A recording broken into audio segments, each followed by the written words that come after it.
Thanks. From the Daily Graph. Okay. Oh, I'll probably put my phone on. And that way, I can monitor to make sure my feed is indeed active. So just bear with me now. That would be lovely. No, I don't want to try YouTube Premium, sir. Go to my own channel. Can I watch my own stream? Turns out I can, and there is someone watching already. Hello there, whoever you might be. Okay. I'll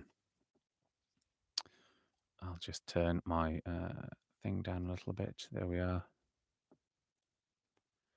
The Daily Graph. The Daily Graph. Okay. By the way, I'll just warn you now. If Dracula shows up in this chapter, just be aware. I can't remember. Because it's been a while since I pre-read it. Just be aware that I have no intention of historical accuracy here. I'm not doing an authentic period Transylvanian Romanian Aristotelian accent. That is not my intention. I am doing full bore cheese Dracula. I'm doing the Dracula that lives in the popular consciousness, which sounds quite a lot like actually the not Romanian, the Hungarian actor Bela Lugosi, mixed in with all different other elements. My intention with this Dracula and with the War of the Worlds that I've done previously for Bailey's Bookshelf, which is actually out now. You can go on podcasts, where you get your podcast, do a search for Bailey's Bookshelf, great audiobooks, and you will find there The War of the Worlds, the complete audiobook. And you'll also find it entirety of The War of the Worlds on YouTube as well. My intention with Dracula is to give you the classic book that you want to hear. I don't want to make it my own. I don't want to put a unique spin on it. I don't want to subvert the expectations. I don't want to play with, the tropes and turn them on their head and subvert what you think is going to happen. I want to give the Dracula that you remember. If you've not read Dracula, if you have not read The War of the Worlds, I want to deliver the versions of those books that you think you remember, even though you've never read them. That's what I'm doing with these versions. So this is deliberately not historically accurate, or authentic to what a Transylvanian accent might be. Also, he does speak with a weird intonation. So if you wonder why I'm speaking with a weird intonation, it mentions earlier in the book that he has only ever read English, so he doesn't know. I mean, he might have got better at it. He does get better at it as the book goes along. But he is he's fluent in English, Dracula, but he's only ever read it in books. So he doesn't know how the intonation works, which is a great little character conceit and a lot of fun you can have when you're voice acting Dracula. So there you go. So just brace yourself. Okay. All right.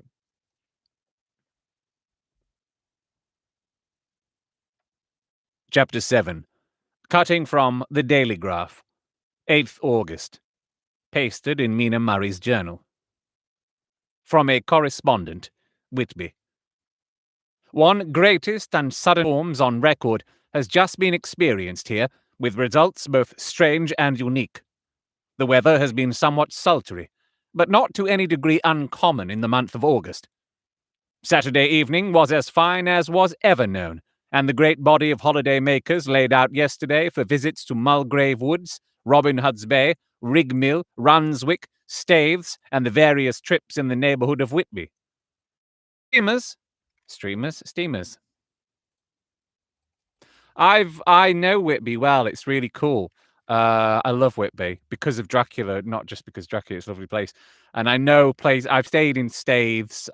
Know a few times I've been to Robin Hood's Bay plenty, so it's really nice doing this book and all these familiar places. Me and my wife love Whitby so much. I actually proposed to her in the graveyard, Dracula's graveyard, which gets a mention in this. That's how much we love a bit of Whitby.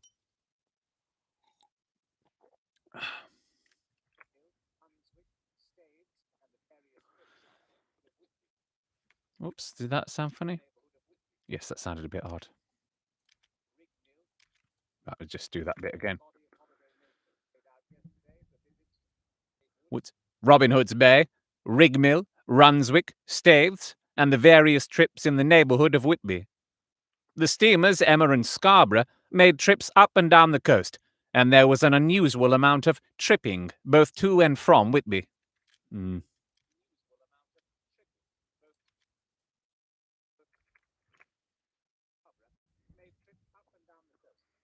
Was an unusual amount of tripping. No, I didn't like that edit at all. Sorry.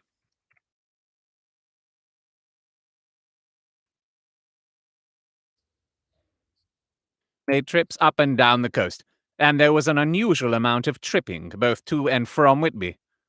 The day was unusually fine till the afternoon, when some of the gossips who frequent the East Cliff chiff chiff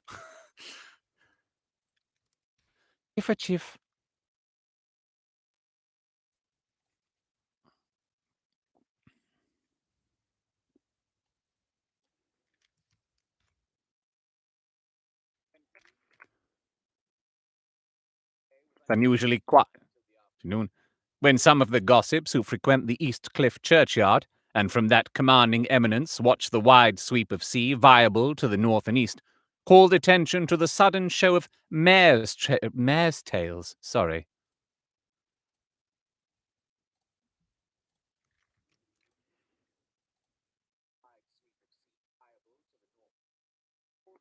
To a sudden show. I've got getting some weird crackling in my headphones. It's putting me off.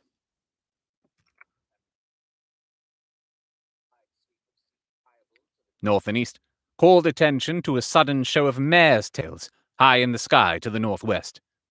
The wind was then blowing from the southwest in the mild degree, which is barometrical. Sorry. Degree, which is barometrical language.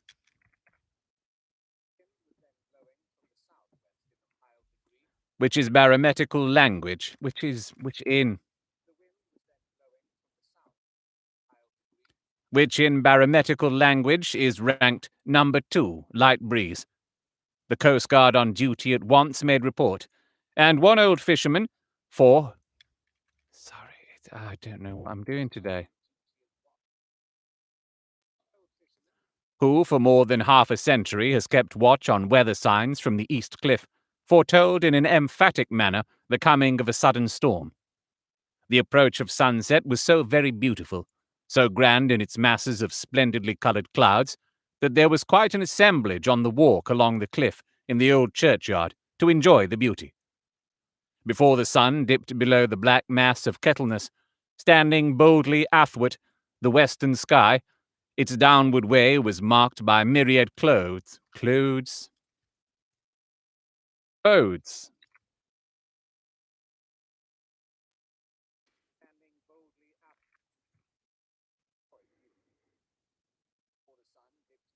Black mass of Kettleness, standing boldly athwart the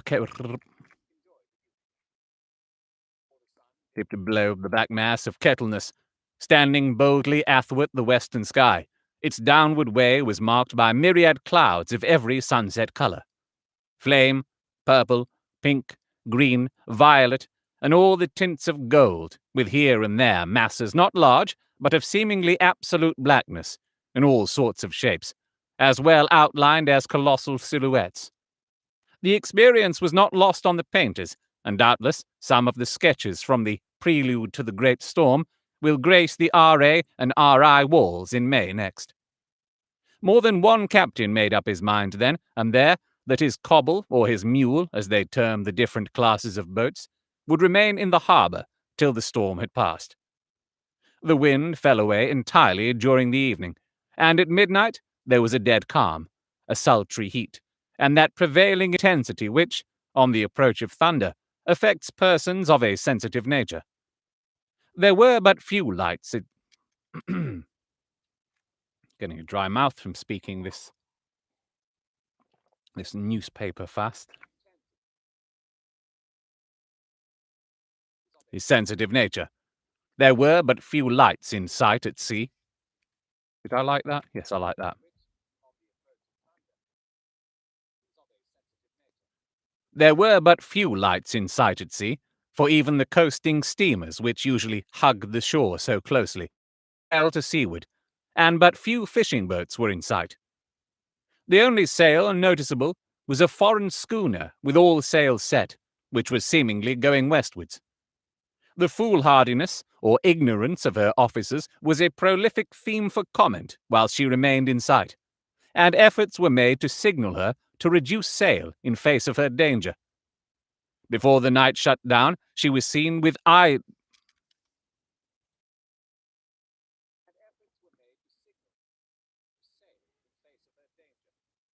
Before the night shut down, she was seen with sails idly flapping as she gently rolled on the undulating swell of the sea.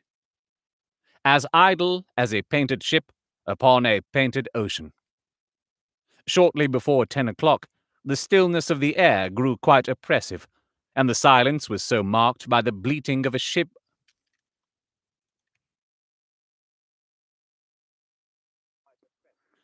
and the silence was so marked that the bleating of a sheep inland or the barking of a dog in the town was distinctly heard, and the band on the pier, with its lively French air, was like a discord in the great harmony of nature's silence. A little after midnight came a strange sound from over the sea, and high overhead the air began to carry a strange, faint, hollow booming, with rapidity.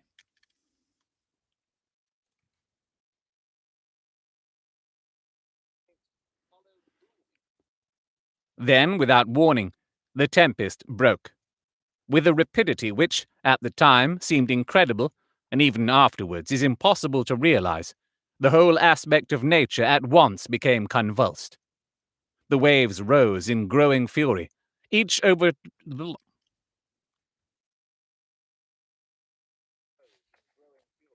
each overtopping its fellow, till in a very few minutes the lately glassy sea was like a roaring and devouring monster. White-crested waves beat madly on the level sands and rushed up the shelving cliffs. Others broke over the piers, and with their spume swept the lanthorns of the lighthouses which rise from the end of either pier of Whitby Harbour.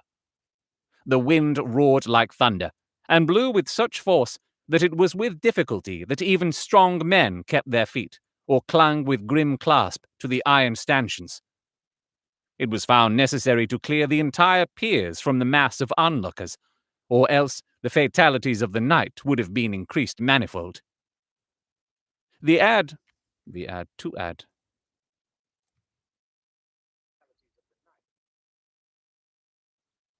To add to the difficulties and dangers of the time, masses of sea fog came drifting inland, white, wet clouds which swept by in ghostly fashion, so dank and damp and cold that it needed but little effort of imagination to think that the spirits of those lost at sea were touching their living brethren with the clammy hands of death, and many a one shuddered as the wreaths of sea mist swept by. At times the mist cleared, and the sea for some distance could be seen in the glare of the lightning, which now came thick and fast, followed by such sudden peals of thunder that the whole sky overhead seemed trembling under the shock of the footsteps of the storm. Some of the scenes thus revealed were of immeasurable grandeur and of absorbing interest. The sea, running mountains high, threw skywards with each wave mighty masses of white foam, which the tempest seemed to snatch at and whirl away into space. Here and there, a fishing boat, with a rag of running madly for shelter before the blast. Now and again, the white wings of a storm-tossed seabird. On the summit of the east cliff, the new searchlight was ready for experiment, but had not yet been tried. The officers in charge of it got it into working order, and in the pauses of the inrushing mist, swept with it the surface of the sea. Once or twice, its service was most effective, and when a fishing boat with I've forgotten how to say gunwale. It's not gunwale. It's definitely not gunwale. Gunwale. How have I forgotten this? Gunnel, that's it.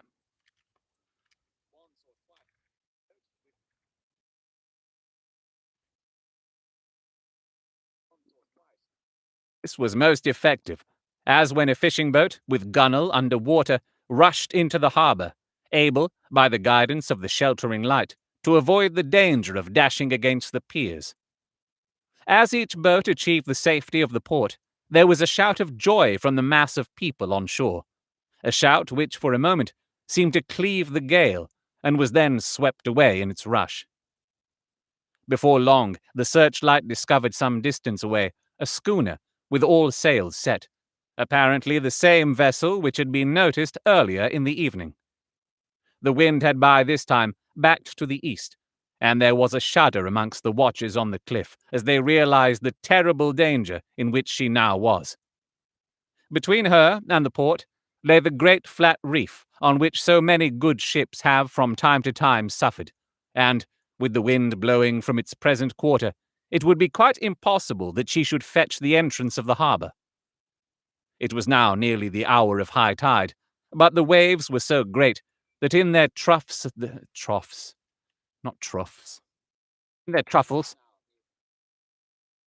but the waves were so great that in their troughs the shallows of the shore were almost visible, and the schooner, with all sails set, was rushing with such speed that, in the words of one old stolt, she must fetch up somewhere, if it was only in hell.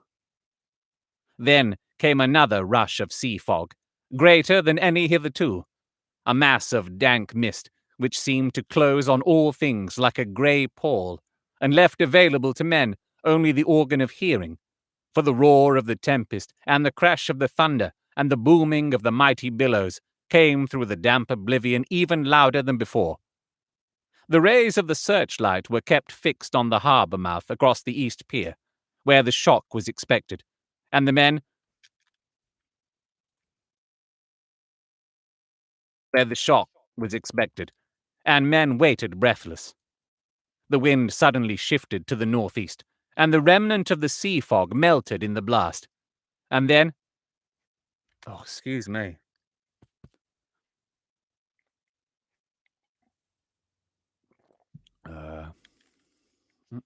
Just need to check something.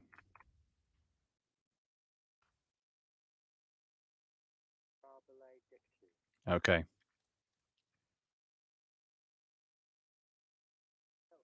Passed. And then, Mirable too, between the piers, leaping from wave to wave as it rushed at headlong speed, swept the strange schooner before the blast, with all sails set, and gained the safety of the harbour. The searchlight followed her, and a shudder ran through all who saw her, for lashed to the helm was a corpse, with drooping head, which swung horribly to and fro at each motion of the ship. No other form could be seen on deck at all.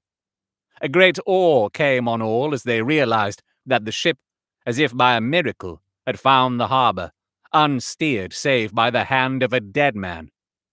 However, all took place more quickly than it takes to write these words. The schooner paused not, for rushing across the harbour, pitched herself on the accumulation of sand and gravel, washed by many tides and many storms, into the southeast corner of the pier, jutting under the east cliff, known locally as Tate Hill Pier. There was, of course, a considerable concussion as the vessel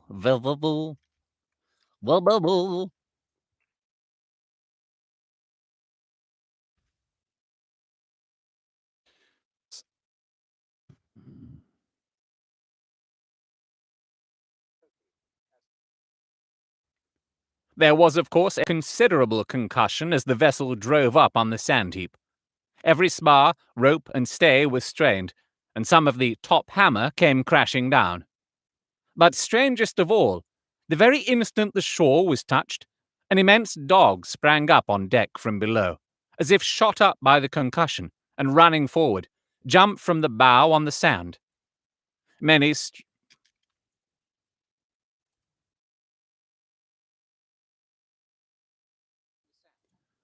making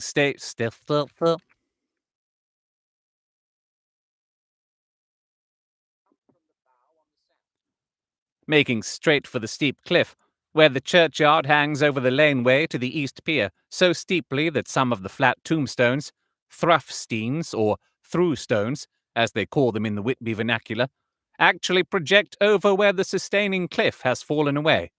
It disappeared in the darkness, which seemed intensified just beyond the focus of the searchlight. It so happened that there was no one at the moment on Tate Hill Pier, as all those whose houses are in close proximity were either in bed or were out on the heights above. Thus, the Coast Guard on duty on the eastern side of the harbour, who at once ran down to the little pier, was the first to climb on board. The men working the searchlight, after scouring the entrance of the harbour without seeing anything, then turned the light on the derelict and kept it there. The Coast Guard ran aft, and when he came beside the wheel, bent over to examine it, and recoiled at once as though under some sudden emotion. This seemed to pique general curiosity, and quite a number of people began to run. It is a good way round from the West Cliff by the drawbridge to Tate Hill Pier, but your correspondent is a fairly good runner, and came well ahead of the crowd. When I arrived, however, I found already assembled on the pier a crowd, whom the Coast Guard and police refused to allow to come on board. By the courtesy of the chief boatman, I was, as your correspondent, permitted to climb on deck, and was one of a small group who saw the dead seaman, whilst actually lashed to the wheel. It was no wonder that the Coast Guard was surprised, or even awed, for not often can such a sight have been seen. The man was simply fastened by his hands, tied one over the other, to a spoke of the wheel. Between the inner hand and the wood was a crucifix, the set of beads on which it was fastened being around both wrists and wheel, and all kept fast by the binding cords. The poor fellow may have been seated at one time, but the flapping and buffeting of the sails had worked through the rudder of the wheel, and dragged him to and fro, so that the cords with which he was tied had cut the flesh to the bone. Accurate note was made of the state of things, and a doctor, Surgeon J. M. Caffin, of 33 East Elliot Place, who came immediately after me, declared, after making examination, that the man must have been dead for quite 2 days.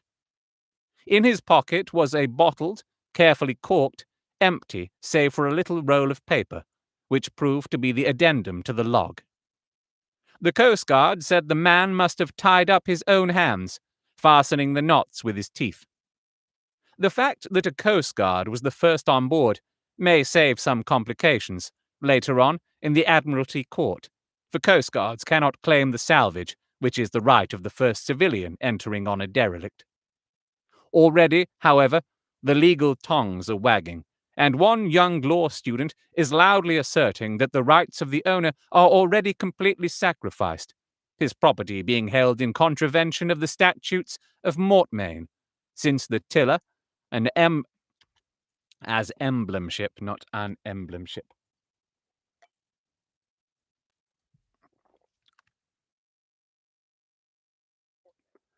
Since the tiller, as emblemship, if not proof, of delegated possession, is held in a dead hand.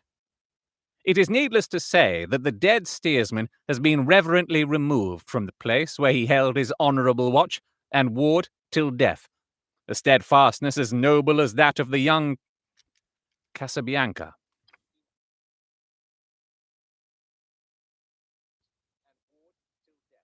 A steadfastness as noble as that of the young Casabianca, and placed in the mortuary to await inquest. Already the sky is beginning to redden over the Yorkshire wolds. Send, in time, for your next issue, Further details of the derelict ship, which found her way to miraculously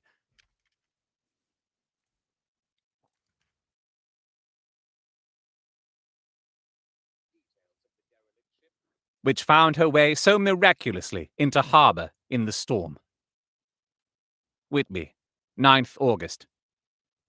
The sequel to the strange arrival of the derelict in the storm last night is almost more startling than the thing itself. It turns out that the schooner is a Russian from Varna and is called the Demeter. She is almost entirely in ballast of silver sand, with only a small amount of cargo, a number of great wooden boxes filled with mould. This cargo was consigned to a Whitby solicitor, Mr. S. F. Billington, of 7 The Crescent, who this morning went aboard and formally took possession of the goods consigned to him. The Russian consul, too, acting for the charter party, took formal possession of the talked-about... Oops. Skipped a line there. Acting for the charter party, took formal possession of the ship and paid all harbour dues, etc. Nothing is talked about here today except the strange coincidence. The officials of the Board of Trade have been most exacting in seeing that every compliance has been made with existing regulations. As the matter is to be a 9 days' wonder, they are evidently determined that there shall be no cause or after complaint. Whoops. They are evidently determined that there shall be no cause of after complaint. A good deal of interest was abroad concerning the dog which landed when the ship struck, and more than a few of the members of the SPCA, which is very strong in Whitby, have tried to befriend the animal. To the general disappointment, however, it was not to be found. It seems to have disappeared entirely from the town. It may be that it was frightened and made its way on to the moors, where it is still hiding in terror. There are some who look with dread on such a possibility, lest later on it should itself become...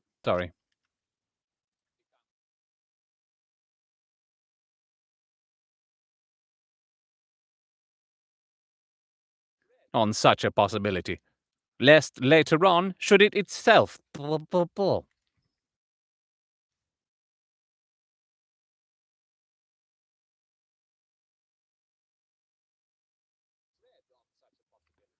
lest later on it should in itself become a danger, for it is evidently a fierce brute. Early this morning, a large dog, a half-bred mastiff belonging to a coal merchant close to Tate Pale Pelpul,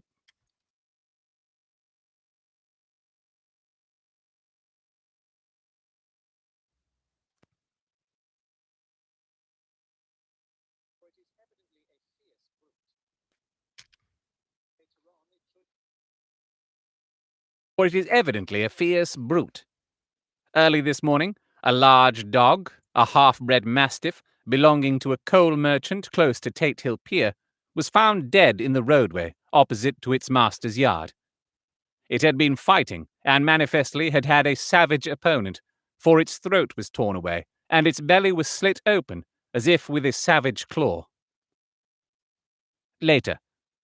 By the kindness of the Board of Trade Inspector, I have been permitted to look over the logbook of the Demeter, which was in order to within 3 days.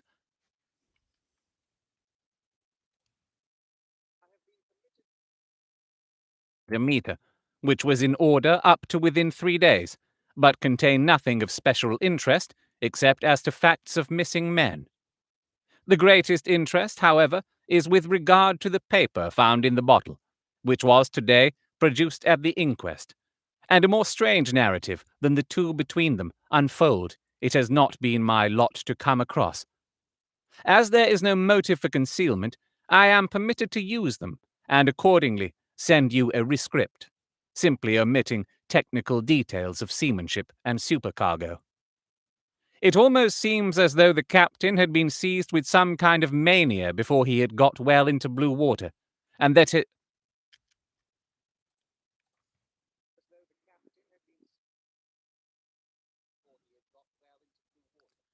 this had developed persistency. Good God, Rob. Having a rough one of it today.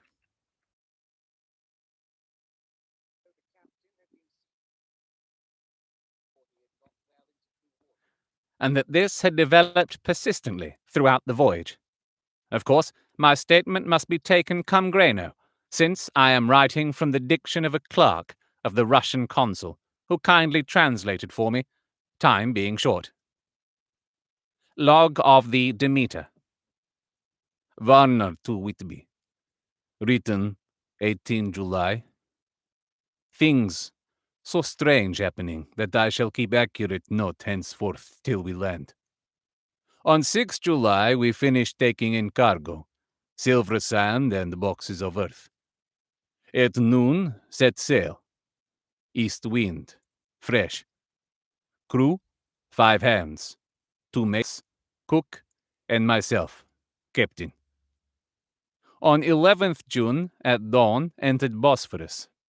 Boarded by Turkish customs officers. Bakshish. All correct. Underway at 4 p.m. On 12th June, through Dandel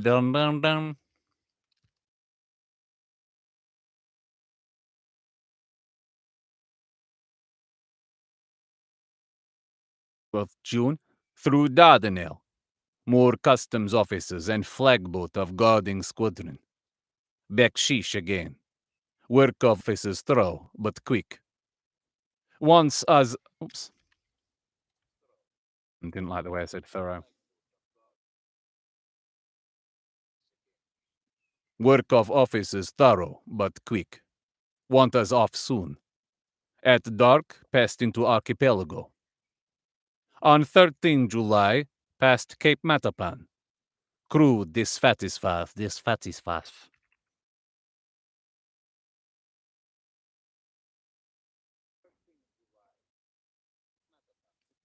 Crew dissatisfied about something. Seemed scared, but would not speak out. On 14 July was somewhat anxious about crew. Men all steady fellows, who sailed with me before. Men could not make out what was wrong. They only told him there was something, and crossed themselves. Whoops. I think I said men. That was mate. Who sailed with me before. Mate could not make out what was wrong. They only told him there was something, and crossed themselves. Mate lost temper with one of them that day, and struck him. Expected fierce quarrel, but all was quiet. On Juju.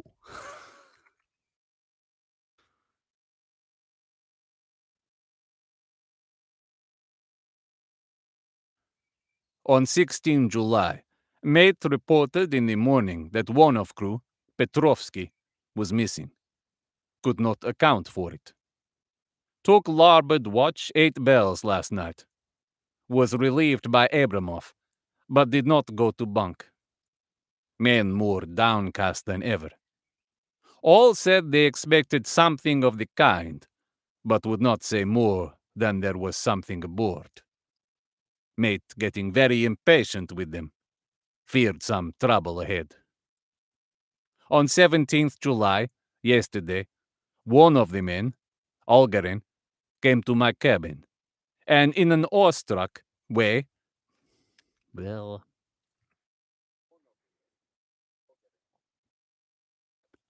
and in an awestruck way, confided to me that he thought there was a strange man aboard the ship. He said that in his watch he had been sheltering behind the deck house, as there was a rainstorm, when he saw a tall, thin man, who was not like any of the crew, come up the companionway and go along the deck forward and disappear. He followed cautiously, but when he got to bows, found no one, and the hatchways were all closed. He was in a panic of superstitious fear, and I am afraid the panic may spread. To allay it, I shall today search entire ship carefully from stem to stern. Later in the day, I got together the whole crew and told them, as they evidently thought there was someone in the ship, We would search from stem to stern. First mate angry, said it was folly, and to yield to such foolish ideas would demoralize the men. Said he would engage to keep them out of trouble with a handspike. I let him take the helm, while the rest began thorough search, all keeping abreast with lanterns. We left no corner unsearched. As there were only the big wooden boxes, there were no odd corners where a man could hide. Men much relieved when search over, and went back to work cheerfully. First mate scowled, but said nothing. 1st July. Rough weather last 3 days, and all hands busy with sails. No time to be frightened. Men seem to have forgotten their dread. Mate cheerful again, and all on good terms. Praised men for work in bad weather. Past Gibraltar, and out through straits. All well. 2nd July. There seems some doom over this ship. Already a hand short, and entering on the Bay of Biscay, with wild weather ahead. And yet last night, another man lost. Disappeared. Like the first, he came off his watch and was not seen again. Men all in a panic of fear. Sent a round robin, asking to have double watch, as they fear to be alone. Mate angry. Fear there will be some trouble, as either he or the men will do some violence. 1st July. 4 days in hell, knocking about in a sort of maelstrom, and the wind a tempest. No sleep for anyone. Men all worn out. Hardly know how to set a watch, since no one fit to go on. Second mate volunteered to steer and watch, and let men snatch a few hours' sleep. Wind abating. Seas still terrific, but feel them less, as ship is steadier. 2nd July. Another tragedy. Had single watch tonight, as crew too tired to double. When morning watch came on deck, could find no one except steersman. Raised outcry, and all came on deck. Thorough search, but no one found. Are now without second mate, and crew in a panic. Mate and I agreed to go armed henceforth, and wait for any sign of course. 3rd July. Last night. Rejoiced we are nearing England. Weather fine, all sails set. Retired, worn out. Slept soundly. Awakened by mate telling me that both man of watch and steersman missing. Only self and mate, and 2 hands left to work ship. 1st August. 2 days of fog, and not a sail sighted. Had hoped when in the English Channel to be able to signal for help, or get in somewhere. Not having power to work sails, have to run before wind. Dare not lower, as could not raise them again. We seem to be drifting to some terrible doom. Mate, now more demoralized than either of his men.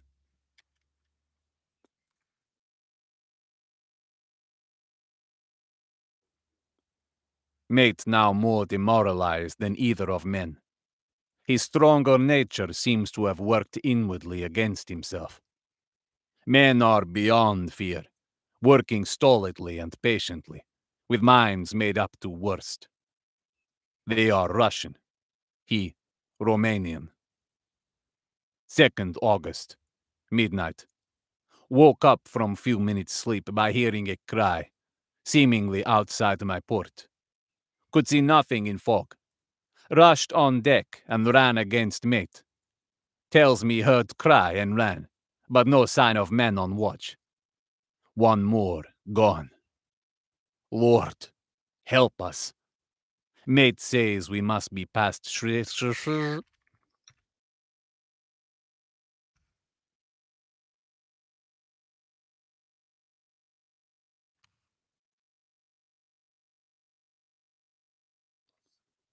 Mate says we must be past Straits of Dover. As in a moment of fog lifting, he saw North Foreland, just as he heard the cry.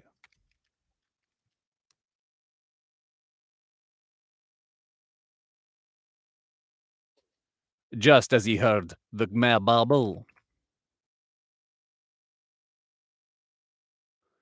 Just as he heard the man cry out. If so, we are now off in the North Sea, and only God can guide us in the fog, which seems to move with us, and God seems to have deserted us. 3rd August. At midnight, I went to relieve the man at the wheel, and when I got to it, found no one there. The wind was steady, and as we ran before it, there was no yawing. I dared not leave it, so shouted for the mate. After a few seconds, he rushed up on deck in his flannels. He looked wild-eyed and haggard, and I greatly fear his reason has given way. He came close to me, and whispered hoarsely, with his mouth to my ear, as though fearing the very air might hear. "It is here. I know it now. On the watch last night, I saw it, like a man, tall and thin and ghastly pale. It was in the bows and looking out. I crept behind it and gave it my knife, but the knife went through it, empty as the air." And as he spoke, he took his knife and drove it savagely into space. Then he went on.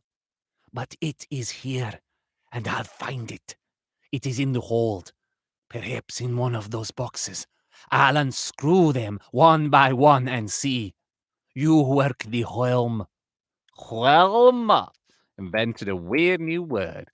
You work the whelm.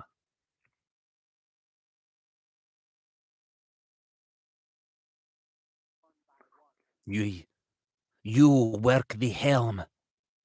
And with a warning look and his finger on his lip, he went below. There was a springing up a choppy wind, and I could not leave the helm.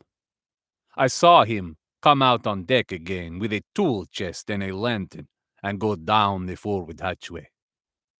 He is mad. Stark, raving mad. And it's no use my trying to stop him. He can't hurt those big boxes. They are invoiced as clay, and to pull them about is as harmless as a thing he can do. Nope. Embellish that with clay, and to pull them about is as harmless a thing as he can do. So here I stay, and mind the helm, and write these notes. I can only trust in God, and wait till the fog clears. Then, if I can't steer to any harbor with the wind, that is, I shall cut down sails and lie by, and signal for help. It is nearly over now. Just as I was beginning to hope that the mate would come out calmer, for I heard him knocking away at something in the hold, and work is good for him. There came up the hatchway a sudden, startled scream which made my blood run cold. And up on the deck he came, as if shot from a gun, a raging madman, with his eyes rolling and his face convulsed with fear. "Save me! Save me!" he cried, and then looked round on the blanket of fog. His horror turned to despair, and in a steady voice he said, "You had better come too, Captain, before it is too late. He is there. I know the secret now. The sea will save me from him, and it is all that is left." Before I could say a word or move forward to seize him, he sprang on the bulwark and deliberately threw himself into the sea. I suppose I know the secret too now. It was this madman who had got rid of the men one by one, and now he has followed them himself. God help me. How am I to account for all these horrors when I get to port? When I get to port? Will that ever be? 4th August. Still fog, which the sunrise cannot pierce. I know there is sunrise because I am a sailor. Why else I know not. I dared not go below. I dared not leave the helm. So here all night I stayed. And in the dimness of the night I saw it. Him. God forgive me, but the mate was right to jump overboard. It was better to die like a man, to die like a sailor in blue water no man could object. But I am captain, and I must not leave my ship. But I shall baffle this fiend or monster, for I shall tie my hands to the wheel when my strength begins to fail. And along with them I shall tie that which it dare not touch. And then, come good wind or foul, I shall save my soul and my honor as a captain. I am growing weaker, and the night is coming on. If he can look me in the face again, I may not have time to act. If we are wrecked, mayhap this bottle may be found, and those who find it may understand.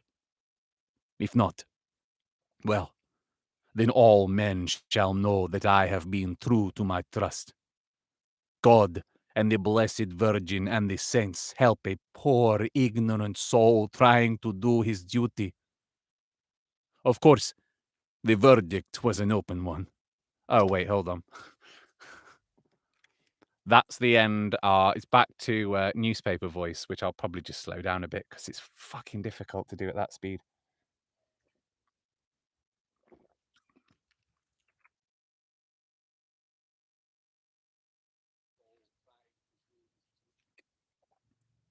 Of course, the verdict was an open one. There is no evidence of adduce, and whether or not the man himself committed the murders, there is now none to say. The folk hold almost universally that the captain is simply a hero, and that he is to be given a public funeral. Already it is arranged that his body to be taken with a train of boats up the Esk for a peace, and then brought back to Tate Hill Pier and up the Abbey steps, for he is to be buried in the churchyard on the cliff. The owners of more than 100 boats have already given in their names as wishing to follow him to the grave. No trace has ever been found of the great dog, at which there is much mourning, for, with public opinion in its present state, he would, I believe, be adopted by the town. Tomorrow, we will see the...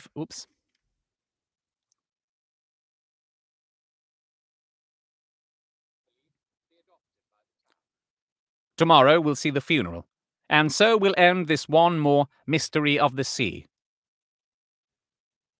Mina Murray's journal, 8th August. Lucy was very restless all night, and I, too, could not sleep.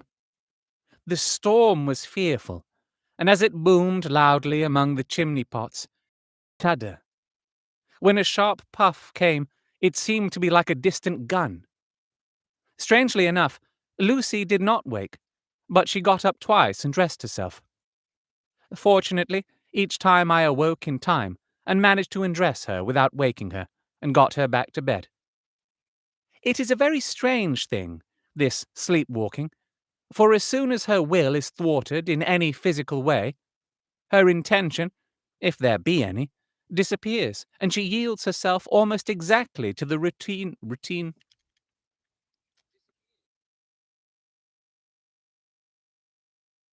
disappears, and she yields herself almost exactly to the routine of her life.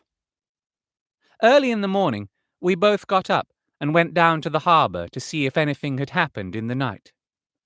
There were very few people about, and though the sun was bright and the air clear and fresh, the big, grim-looking waves, that seemed dark themselves because the foam that topped them was like snow, forced themselves in through the narrow mouth of the harbour, like a bullying man going through a crowd. Somehow, I felt glad that Jonathan was not on the sea last night, but on land. But oh, is he on land or sea? Where is he, and how? I am getting fearfully anxious about him. If I only knew what to do, and could do anything.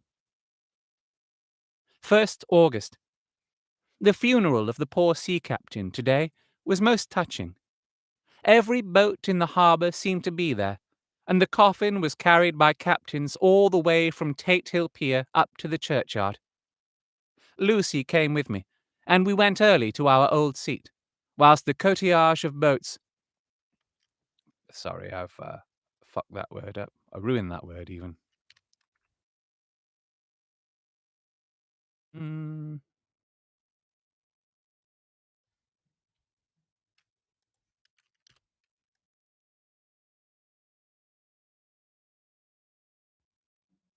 fuck. Cortege, not cortege.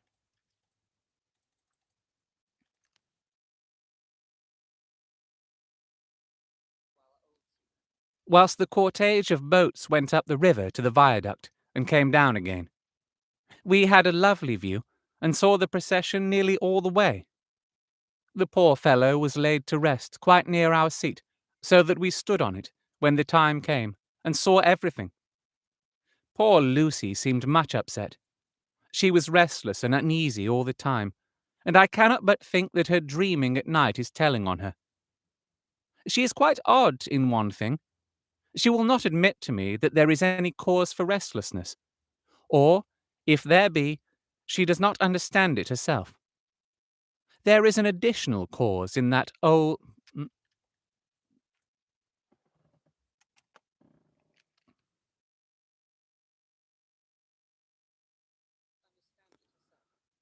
There is an additional cause in that poor old Mr. Swales. Oh no.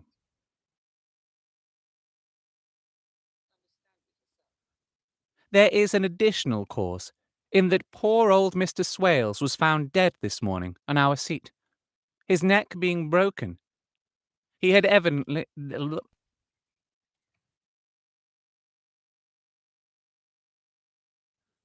He had evidently, as the doctor said, fallen back in the seat in some sort of fright, for there was a look of fear and horror on his face that the men said made them shudder.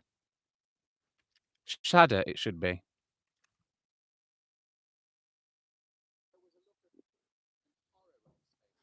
That the men said made them shudder. Poor dear old man. Perhaps he had seen death with his dying eyes. Lucy is so sweet and sensitive that she feels influences more acutely than other people do.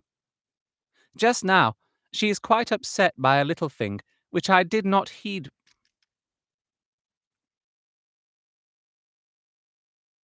by a little thing which I did not much heed, though I am myself very fond of animals.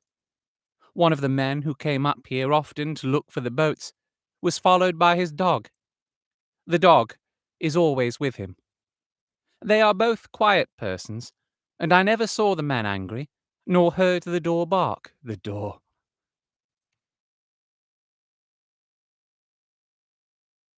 Nor heard the dog bark. During the service, the dog would not come to its master, who was on the seat with us, but kept a few yards off, barking and howling.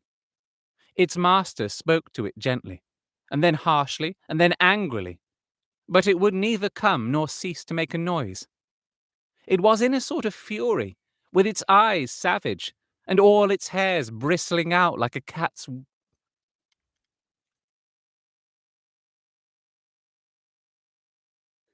and all its hairs bristling out like a cat's tail when puss is on the warpath. Finally, the man, too, got angry, and jumped down and kicked the dog, and then took it by the scruff of the neck, and half dragged and half threw it on the tombstone on which the seat is fixed. The moment it touched the stone, the poor thing became quiet, and fell all into a tremble. It did not try to get away, but crouched down, quivering and cowering, and was in such a pitiable state of terror that I tried, though without effect, to comfort it. Lucy was full of pity too, but she did not attempt to touch the dog, but looked at it in an agonized sort of way.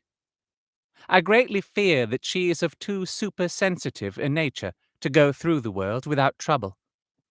She will be dreaming of this tonight, I am sure. The whole agglomeration.